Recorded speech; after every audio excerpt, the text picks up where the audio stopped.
Welcome once again to Lehto's Law. Here's Steve Lehto. Whole bunch of people sent me this fascinating case out of Idaho. Drug-sniffing dog put his paws on a man's car. Idaho Supreme Court says he trespassed, and therefore the evidence that resulted from that search should have been excluded at his trial. Nicole Blanchard wrote this to the Idaho Statesman. The Idaho Supreme Court has vacated a Mountain Home man's conviction for felony drug possession and delivery after it ruled that a police drug-sniffing dog trespassed and conducted an illegal search by putting its paws on his vehicle. And of course, that prompted the search that led to his arrest. The court issued that decision on Monday.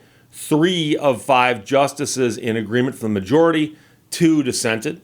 Case centered on the 2019 arrest of the man who, according to court documents, had been pulled over by a police officer who said that the man had failed to use a turn signal.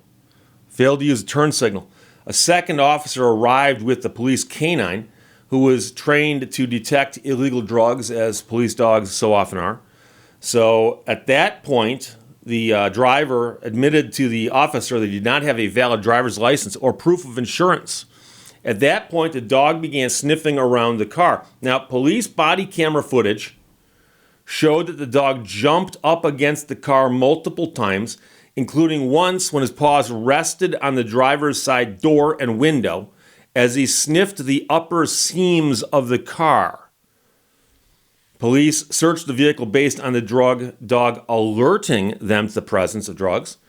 The officers then found a pill bottle, folded papers, and a baggie that had a white substance that testing later confirmed was meth. According to the court documents, the vehicle's passenger told the police that the man had shown him a baggie of meth at the motel room they were sharing. So court filings said that when police searched the room, they found 19 grams of meth and additional drug paraphernalia. So the driver, the man, was charged with felony delivery and possession of a controlled substance and misdemeanor drug paraphernalia possession.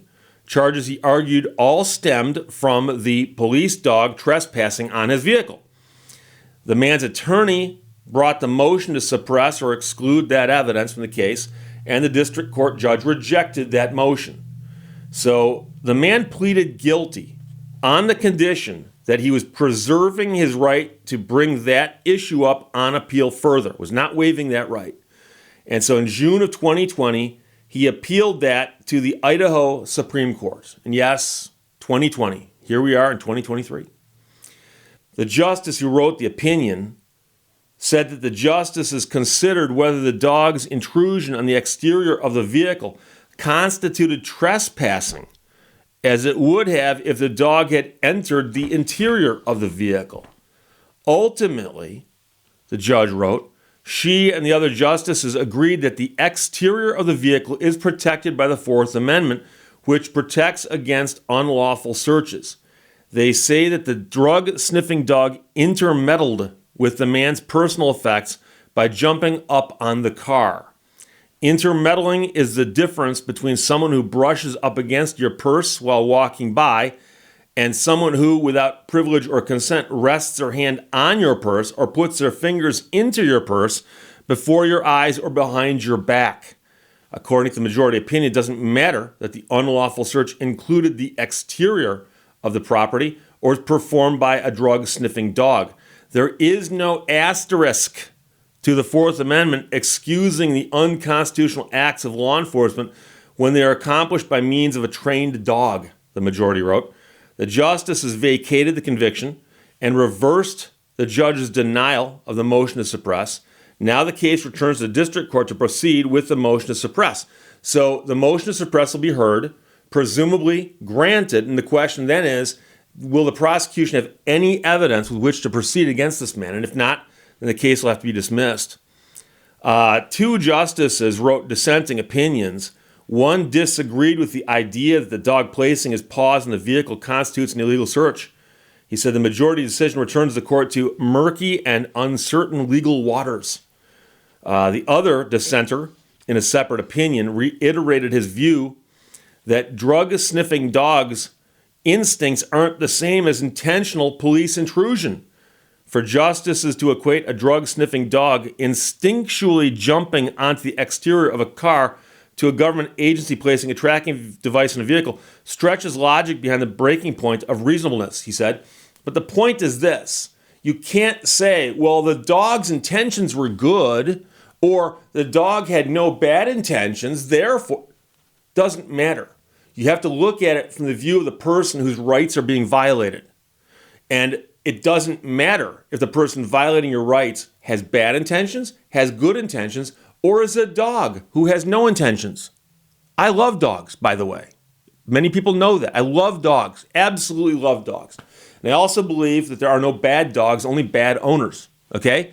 And so unfortunately, and I have a real problem with drug-sniffing dogs because drug-sniffing dogs pretty much seem to alert on almost anything.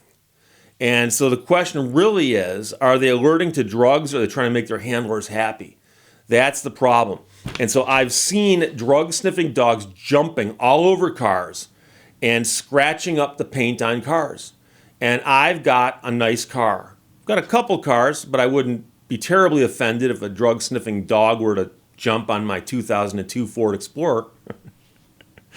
But if a drug-sniffing dog, or any dog for that matter, were to jump all over my Viper, it would upset me. And yes, that's an intrusion. That's an intrusion and an illegal search, at least in Idaho. So I think this is a good case. I think it's a good outcome. And so keep in mind that if the dog had simply walked around the guy's car and then alerted, especially if he did that with his paw, that'd be cool. They should train the dog to go like that. That would be cool. But if the dog had simply walked around the car and then alerted, boom, there you go. But for some odd reason, the dogs have got to jump up all over the cars and do this with their paws and scratch the heck out of the cars. And I believe that is intrusive, and I think that does cross a line. So the interesting thing is that right now, this is the law in Idaho. Will this become the law anywhere else? We'll have to see, because obviously these kinds of issues do get hashed out state by state unless somebody turns it into a federal issue and takes it to the Supreme Court. And I don't know if that would happen here either. So that's the story out of Idaho from the Idaho Statesman. Nicole Blanche wrote it. Drug-sniffing dog put his paws on a man's car. And the Idaho Supreme Court says that he trespassed. So I'd like to thank all the people who sent me this, including Gregory, David, Phil, Mike, Gerald, Thomas, Ben, Eric, Stephen with a PH, Dean, Ken, Mark, and my good friend Josie, Gary Newman fan from Canada. Questions or comments, put them below, or let's talk to you later. Bye-bye. Thank you for watching Lehto's Law. Are you a spectator or a player? Players influence the game while spectators watch them do it. Such is life.